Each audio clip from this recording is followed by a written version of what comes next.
Welcome to another episode of Prescription for Life. My name is Linda Golik. I'm the Health and Wellbeing Consultant at Emplify Health by Bellin, and I am so pleased to be joined today by Carson Molle. Carson, how are you? I'm doing great. Thanks for asking. I'm very grateful to be here, and I'm very excited for this podcast. Awesome. Yeah. So happy to have you here. Yeah, you bet. So Carson he just finished up his junior year at UW Oshkosh, so one more year. Yes, finally. And you are majoring in? Radio, TV, and film. Yes, so he knows all about what we're doing here, which is fantastic, which is so cool. Yeah. But Carson, you are my guest today because one of the things that we feel so incredibly passionate about at Emplify Health in the Bellin region, in the Gunderson region, is mental health awareness and just the importance of educating people in that realm. And our paths crossed because I was doing a presentation where I met your mom, and she started to tell me a little bit about your story. And so I wanted to bring you in today that you could share that story in your own words, and you can share with our audience, and we'll just kind of go from there. Yeah. So I will just leave it to you to take it away. Yeah, absolutely. Thank you. So my experience with mental health advocacy and mental health awareness, it's really changed shape a lot over the course of my life. I mean, I'm only 22 years old, so I have a lot going forward. But speaking just off of my experience with mental health, I remember very vividly my first experience with mental illness. I was 10 years old, so a very young age, and I remember laying in bed one morning, and it was the morning before my first ever tackle football game. And a good piece of context for this is that football was very important to me my entire life growing up. My dad was the head football coach, so I was always around at practice. I was a water boy, and things like that. I was surrounded by football. I lived it. And I remember waking up that morning at about 5 o'clock. My game wasn't until 10, so I really had no reason to be awake, especially as a 10-year-old, right?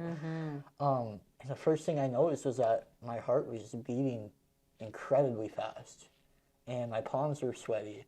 And I had these thoughts running through my mind, like anxious thoughts, right?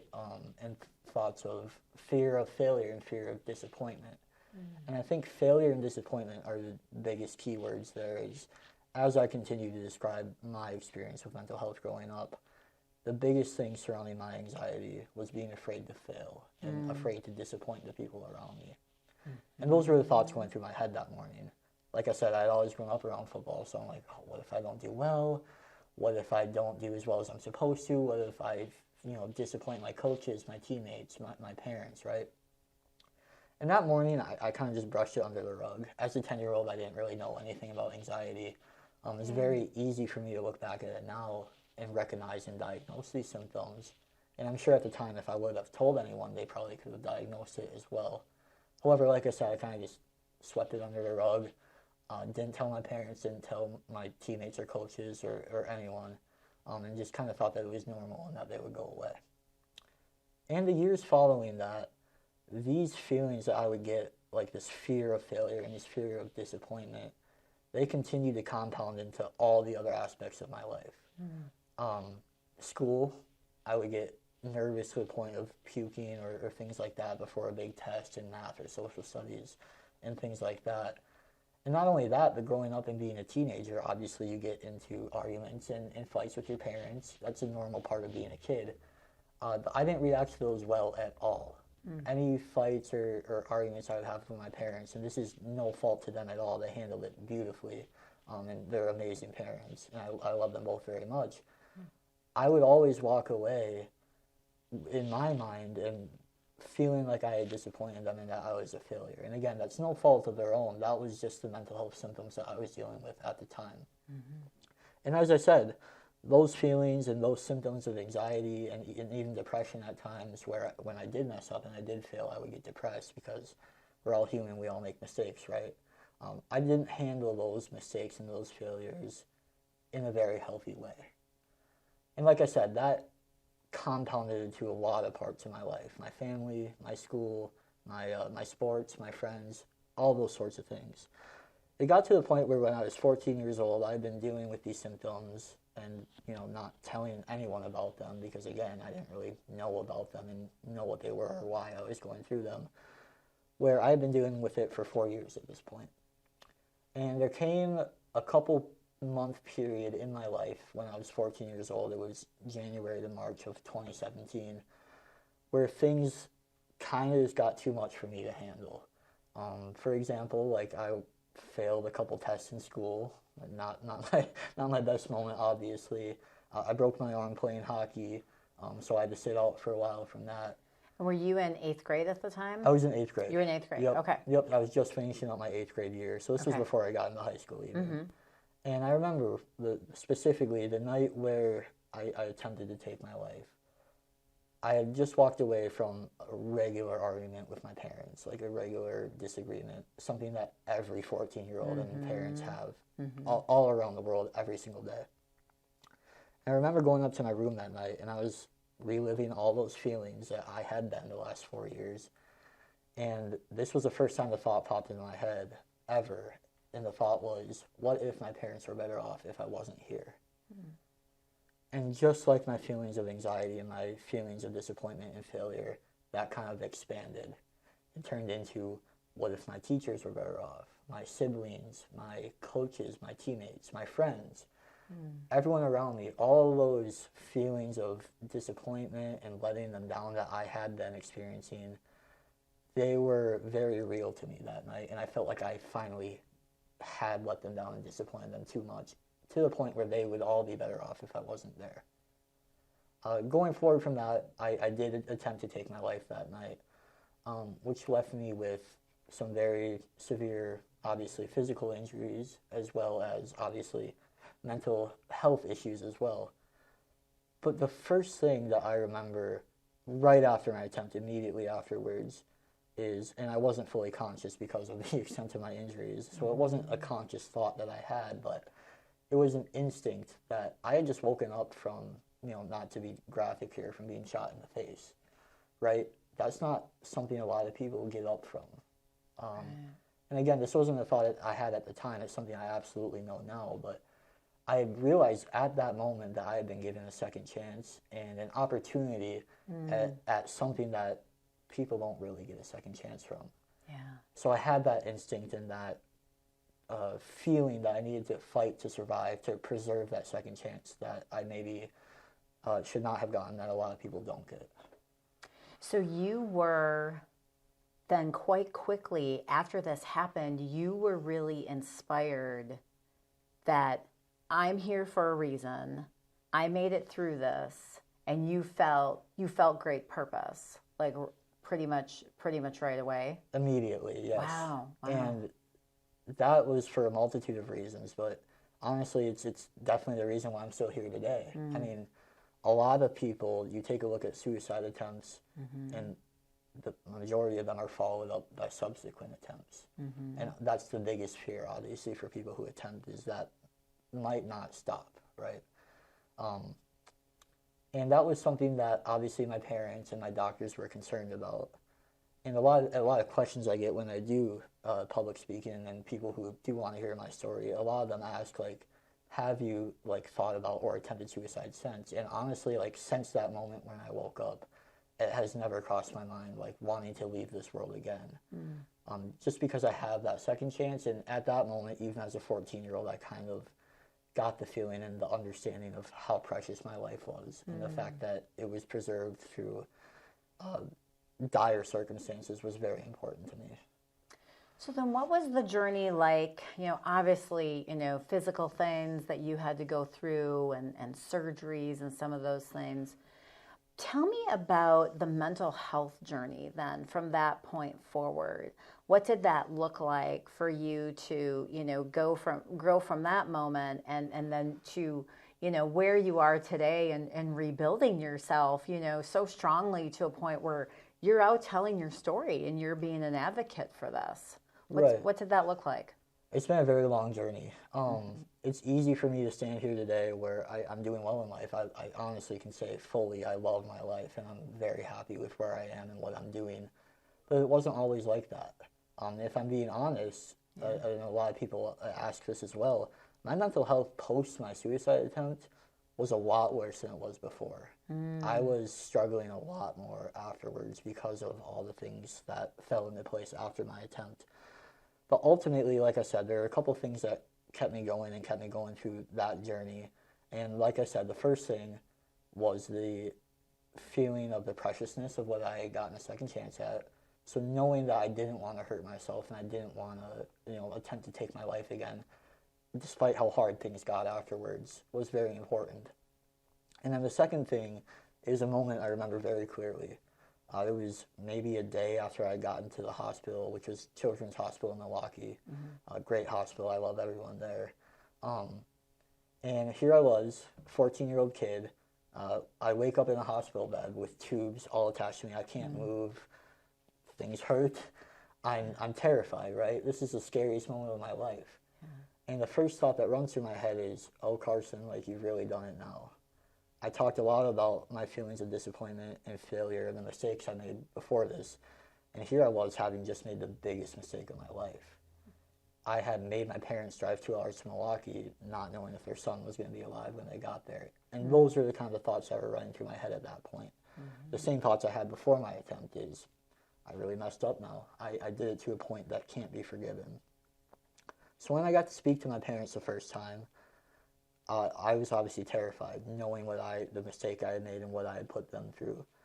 And I couldn't speak verbally because of the injuries to my face, so I kind of made like a writing motion with my hand to let the nurses know that I wanted to write something down. And the very first thing, we still have this, my family and I, we still have this piece of paper to this day, is I wrote, "I'm sorry." And the moment that happened next, along with when I woke up instantly from the attempt and that instinct to survive, has been incredibly powerful going forward. And my parents, they looked me in the eyes and they said, "We forgive you." The first things they said to me as soon as I woke up was, "We forgive you." And like that message and that feeling that, like I said, I had made a huge mistake. And I had made their lives infinitely harder and done things to them that are going to impact the trajectory of their lives forever. But they still forgave me and they still loved me as who I was before. And going forward, that taught me a few things. It taught me that I had the space and I had the freedom to make these mistakes that everyone does as humans, and that the people who love me are still going to be there on the other side. And I like to talk a lot about how things expand and they grow into other parts of your life. That same outreach and that same forgiveness and love that I received from my parents, it came from everybody else as well. I was terrified to see my siblings. I mean, my brother Josh was 15, Maddie was 15, my younger sister Evie was just 11 at the time. Being kids themselves going through that kind of thing, it's incredibly difficult. And it weighed on me what I had put them through. But as soon as they got to the hospital to see me, they were forgiving and they were kind and they were loving and caring, just the same way they were before. And a big point of contention for that was I was like, okay, I'm getting this from my family, right? Like the people who are always going to be there for me no matter what. But what happens if I show the rest of the world this part of me? Obviously, mental health and specifically suicide are heavily stigmatized, which absolutely contributes to the reason why I didn't talk about it much before my attempt. And I remember this was another pivotal moment in my journey where my parents, it was probably 2 or 3 days after my attempt and I had been in the hospital, are like, "Listen, Carson, like, we grew up in a small town. A helicopter landed in the field across from my house to airlift me to a hospital. People knew that something happened.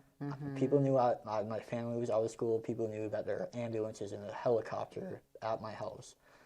And obviously people want to know why. So they go, you want to tell people like what you did. You want to tell people that you attempted." And sitting there, having that choice to make as a 14-year-old, looking back at it now, I don't know if I'd trust my 14-year-old self to make a good choice. But the choice that I made and the reason I made it, I remember being in 8th grade social studies class, and there's a girl named Haley who sat next to me. And Haley would come in, and she had scars on her wrists and forearms from cutting. And no one ever talked about it. Everyone saw it, everyone knew it, but no one ever talked to her about it, no one ever said anything about it. And I remember thinking to myself, well, I just have gone through that same thing, and I've never talked to Haley about it, but I want her to know that she's not alone. And at that moment, I'm like, I'm going to take this step, this leap of faith, this courage to make the decision that I'm going to be okay with telling people what I did. And like I said, the same love and forgiveness and care that I received from my family came back even more compounded from the community that I grew up in. My classmates would write me letters, my teachers, they would help me out, obviously give me some leniency on schoolwork and that kind of thing. But just the community outreach that I received from that moment on, once I was vulnerable, again, it let me know and it formed my journey by knowing that I could be truly myself, including the bad things, well, not necessarily bad, I should say, including the mental illness that is a part of me. It's something I have. And being open and vulnerable about that and still receiving love was truly important to me. Yeah. And I think, what I love about your story is the evidence of the love in so many, like you're speaking to, in so many dimensions of it, both between you and your parents, but this greater community. And to me, it's such beautiful evidence of sometimes when we're feeling lonely and we're feeling isolated and we feel like there's nobody that cares. And I know that's part of why you tell your story, because the moral of this story is there's a lot of people that care. Right. And now you've been able to see that. And you hit the nail on the head. There is a lot of people care. Some public speaking events I do, when it's a community event where we have students, high school, middle school, and their parents are all at the event together, we have an anonymous QR code where the parents can scan it and they can type in things that they wish their child knew. And then another QR code where the kids can type in what they wish their parents knew. And the overlap that we see on those is incredible. Wow. We see, like, the kids say, I wish my parents knew that I'm trying my best and that, like, I'm giving it my all. And then we flip to the parents' page and we see that they're saying, I wish my child knew that I love them no matter what. Like, they can make these mistakes and I'm still going to be there to love them. Yeah. And like I said, you hit the nail on the head with people thinking that they're alone with those feelings and that nobody's going to care about them or they're going to see them differently. Yeah. And like you said, this is proof, and there's a lot of proof that people are going to love you and they're going to care about you on the other side, if not more. So what would be then your advice, if somebody's listening to this podcast and they're feeling alone and they're feeling isolated and they're feeling, like they're struggling, mentally, and they're feeling like they have to be perfect and they have to perform and do all these things, like what are your words to them? My biggest piece of advice would be to start small. I know that getting treatment for mental health can be really scary.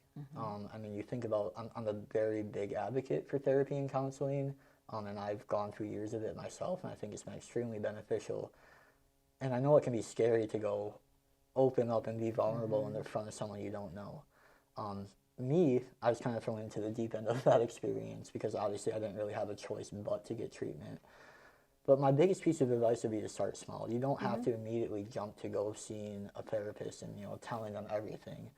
It can start out as simply as talking to someone you trust, like your best friend, your teacher, coach, your parents, your siblings, and just letting them know, like, hey, I've really been struggling with these feelings lately and it doesn't feel good. Yeah. And you don't necessarily have to be asking for solutions to it. Sometimes just getting it out there and letting people know and not carrying that burden alone is really beneficial. And then there's another thing that I like to call a mental health toolbox. You think about like carpenters, plumbers, things like that. They carry around toolboxes with different tools for different jobs. It's the same thing with mental health, right? So you find the things that work for you. It's very specific and very individual to people. For me, a few things that really helped me, get away from my negative feelings. Physical exercise is definitely the biggest one for me. Working out, going for a walk, that kind of thing. Good endorphins. Absolutely, absolutely.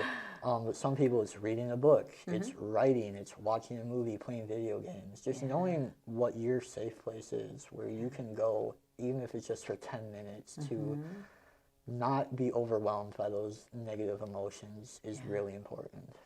Yeah, and I think, it kind of, I always like to say wellness is like sunscreen. You have to reapply it. Yep.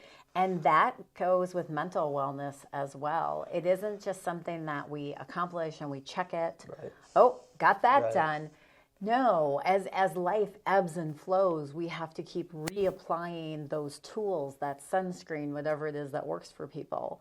So they have to know. And like you said, it's very individual, what works for people. Like for me, I like to sit in a bubble bath. So like my husband knows if I'm having a bad week because I'm like sitting in the bathtub, exactly. but that's one of my tools, and it's comforting to me, and I know that about myself. So if everybody, takes the opportunity to kind of think about, well, what brings me comfort? What makes me feel better? That's just good to know. Right. How do you think we can advocate for that, like in younger people? So kind of teaching the younger kids, these tools at a younger age so that they start to know that they can, reach into their toolbox when they don't feel good. And that gets tricky because a lot of, obviously, younger kids, the vast majority of their time is spent at school. But I'm a big advocate for being educated on mental health at a young age. Mm-hmm. I know that they teach like physical education and that kind of thing, and they're starting in like 4th grade. I don't see a reason. Actually, I see reasons for the positive to start teaching them about mental health at that early. And like I said, it doesn't have to be the heavy hitting stuff, right? You can just say, it can be as simple as going over like some, more prevalent mental illnesses like anxiety, depression, OCD, that kind of thing, explaining what the symptoms are, and saying if you are experiencing these symptoms, schools have counselors, right? And doing that at a young age, I think, is huge. And that way, those kids who maybe struggling with it like I was at that young age, at least they know what they're dealing with. Like, I had no idea what I was dealing with. I guess I had heard the word anxiety and the word depression when I was 10 years old. I didn't know what that meant, and I certainly didn't know what to do about it. So just putting that out in the air at a young age and being able to give them a base level of education, like I said, it doesn't have to be anything deep. Really early on, I think, could be very beneficial. And I think to also just remind people, if you have young people in your life, if they're your kids, if they're your nieces and nephews, if they're your next door neighbor, normalizing those conversations, like asking people how they're feeling. This is a big thing that I always like beat the drum on. Absolutely. Asking people how they're feeling and having the time to really listen. So not like a flyby, hey, how are you, walking down the hallway, but hey, how are you doing today? And then take the 5 minutes. And then also being tuned in to the people in your life to be able to recognize, like, something's off. Something's off with that person. They haven't been acting quite the same. And then having the thought to, I'm going to ask that person really how they're doing. And I think all of us can also, do more of that too. Absolutely. That's a huge thing, is like being aware of other people. In the way I like to look at it is, think about when you want to talk to someone about if you are struggling, how you would want them to listen to you, right? Try and be that person, especially if it's someone you love and care about. And I also like what you said about normalizing mental health, and I have something to add on to that. I like to very directly compare mental health and physical health and put them in the same breath, in the same space. For example, we're in Green Bay right now. Are you a Packers fan? Of course. Okay, great. How can I not be? Great, perfect. So, for example, if Jordan Love goes out the first game of the year and, God forbid, strains his ankle, I'm not putting this in the air. I'm just using it as an example.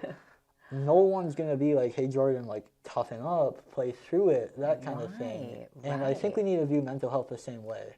A lot of times, if someone's having an anxiety attack or they're really depressed, the people around them will be like, oh, just like toughen up or stop thinking that way, like get through it. And I think we need to view them as the exact same level of, I guess, severeness or severity, if you want to call it that. And treat them the same way. And it's the same thing for kids going to school. If I have the flu, I'm not going to be like, oh, I'm going to like push through it and go to school today. In fact, the school's going to be like, no, get out of here, go home. It should be the same thing if you're having a really bad anxiety attack that morning, or if you're really overstimulated. You should have the leniency and the freedom to miss that day. If you're treating mental health the same way as physical health.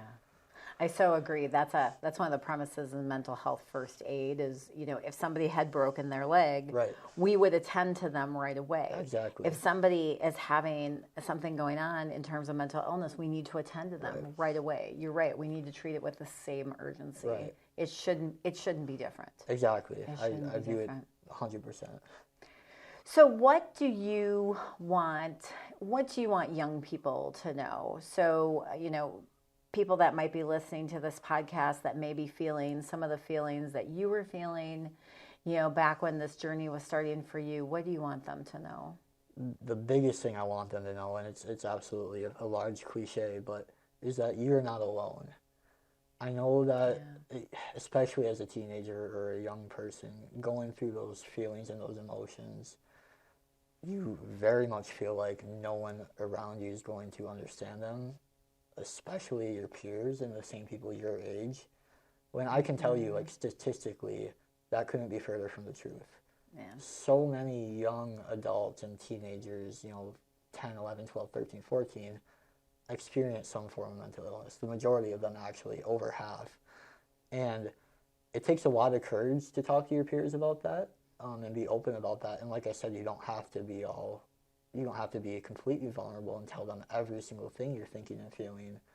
But even if it's just going to your friends and saying that, this is how I'm feeling and these are some of the thoughts I'm struggling with, just, like I said, getting it out there is huge. But then I think you're going to find that if you talk to your peers about that, they're going to reflect it back on you where they are feeling the same things, because you guys are going through a lot of the same struggles and the same experiences. And, strength in numbers, right? Knowing that you're not alone and talking to other people and getting tips and tricks from them about how they might deal with it is a huge key. Having that courage and being able to take that leap of faith, and I know it's scary, absolutely. I talked about the decision that I made and how scared I was during then, but it came back to me in such a positive way, and I think it will too for a lot of other people. As human beings, I just think we're meant to be connected. Absolutely. We really were. We were made to be in communities, and so don't feel like you have to do things by yourself. Like there is power in numbers. Absolutely. There's powers in connection. There will be other people that are having the same feelings as you, and so don't be afraid to reach out in that way. Yeah. Carson, this has been so great. I feel like I could talk to you all day. We could do this all day. We could do several segments over and over. But was there anything else that you wanted to share today? Was there anything that we didn't get to that you'd like to make sure that our audience hears today? Yeah, if it's okay, I'd like to get into a little bit of how I started sharing my story. Yeah, sure. Would love to hear about that. I'll make it brief. No. We got time. So I spoke a little bit earlier about how my mental health was not in the best place after my suicide attempt. Like, I had been open about the fact that I attempted, and I had gone back to school and everything. And like I said, the community feedback that I got was very caring and very, very good overall. Despite that, I was really struggling. The feelings that I had, they didn't just go away. I mean, they're more so compounded. I mean, it was very difficult to go to high school when you have significant facial defects, looking different from everybody else, missing school for months at a time because of surgeries and things like that. Mm-hmm. And there was a point where my mental health was honestly, like I said, the worst it's ever been. And I was 17 years old, and this was the summer before my senior year of high school. This was a while ago. And I remember laying in bed one night, like, thinking to myself, like, and I was pretty miserable. I just, like, I can't live the rest of my life like this. Like, if this is going to be the rest of my life, like, I'm going to live it and I'm going to go through it, but this is not how I want it to be. And I thought I need to do something to change it. So I kind of thought to myself, like, things I could do to really change the trajectory of that. And at the time, I was already in therapy. I was, using my mental health toolbox, doing all those necessary steps for treating my mental illness, but it still wasn't really clicking for me. And I kind of had this thought to myself, what if I could share my story and my experience, all the bad things I have been through, despite how much they've affected me and really traumatized me. What if I could turn that into something positive? What if it doesn't have to be such a negative experience? What if I could use that to help other people? And my immediate goal was to save a life. Obviously, as someone who is in the dark space in the moment where I thought the only option left was to try and take my life, if I could stop anyone from ever getting to that place, I want to do it. And that would be the best thing I could ever do. So I thought, okay, I can share my story. I don't have to get into great detail about it. I can just share like, hey, I'm 17. I attempted when I was 14. I survived. I think my life is a gift.